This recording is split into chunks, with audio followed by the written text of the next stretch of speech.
Hey, so I decided to restart my series about Belgrade, this time as a video, partly because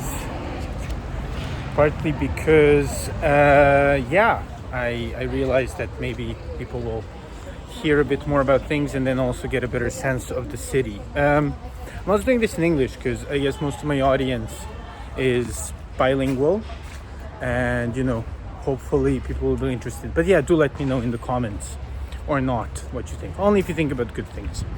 So the topic for this video iteration of Hidden Belgrade will actually be construction. As you might have seen, as I was exiting, I am being subjected to a typical thing where you're getting a huge 5 or 7 story building on the spot of a tiny little house in Belgrade, which is only good if you're an investor.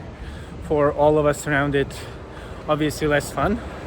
And the one that's going to be opposite me is going to look a bit like this or this, so not particularly pretty. These two beauties were made, I think they're being built like around 2010, and then one of them not really even fully finished because of the global financial crisis, but is the sort of transitional Belgrade architecture that you mostly get.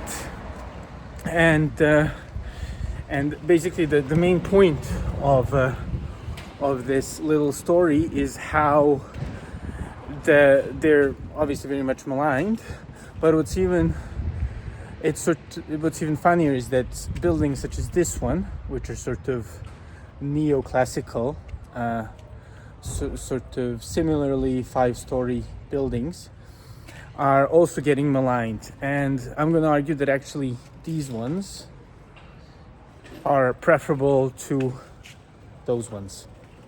The reason why I'm doing this is to piss off my architect friends who tend to scorn these sort of luxury new builds as sort of cheap imitations of Paris. They're even calling them Parisiennes, and this whole style is being called secession style, as sort of a portmanteau of Ceza, who is our most famous singer and who also has a very cool house just across the road from Zvezda Stadium, Rai Committee Stadium, and obviously secession style, because they're vaguely historicist, vaguely sort of old architecture revival, and a lot of architects hate that because obviously they would not really say this thing would be awesome, but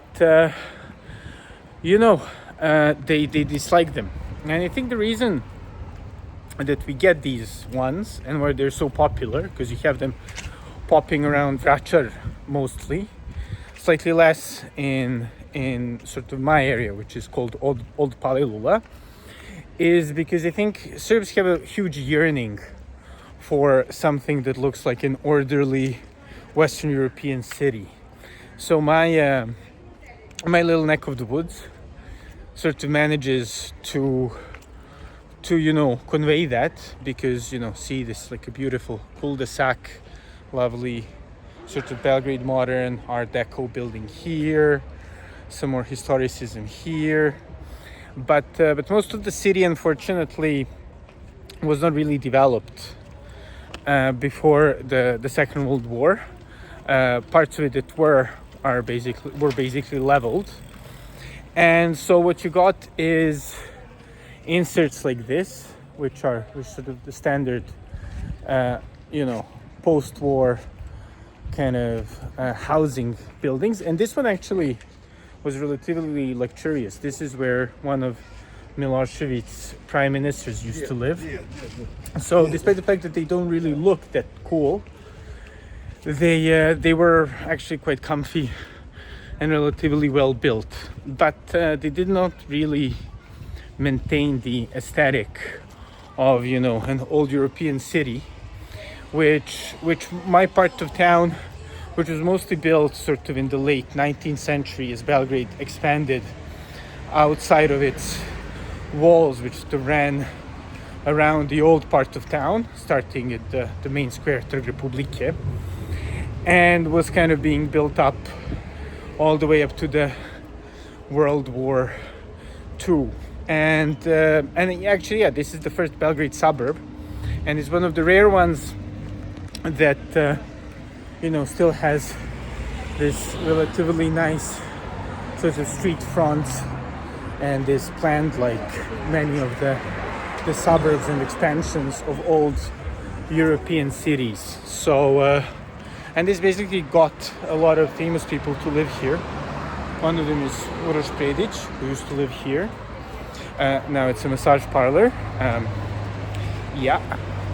And people like Josip Pančić, who also lived on Svetogorska Street, and sort of wealthy people kind of who ended up serving in the government and more. It's actually a very nice neighborhood. I'm not saying this to brag, but to come back to the point is that unfortunately even here you can see that not all of it was developed before the Second World War, and you kind of have to sort of fill it up.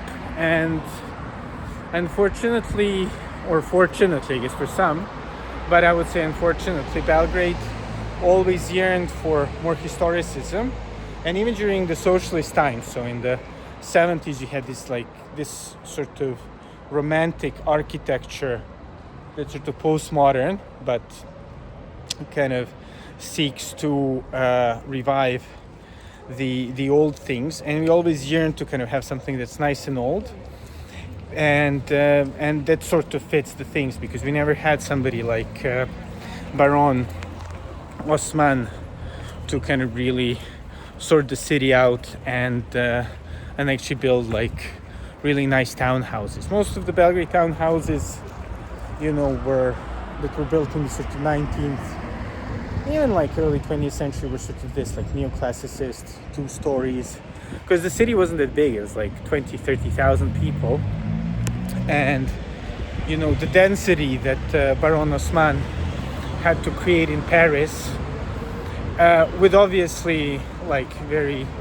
real political reasons, never really happened in Serbia at the same time, but with the density that we got was of this sort of style. There's also relatively actually nice tower block, but not exactly like this sort of street front. And these lovely new Parisian buildings, we like to call them, fulfill this need. It's psychological need for us to feel European, to get rid of our Ottoman sort of history and the chaos that you can see in a lot of our suburbs. And although unfortunately none of our city planners are brave enough to actually try and be like Baron Haussmann's, and if they tried, they would obviously be massively hated, as Baron Haussmann literally destroyed like most of the old Paris, and only could do it because he had Napoleon III, an emperor, behind him, allowing him to buy things, spend a lot of money, and destroy most of the city.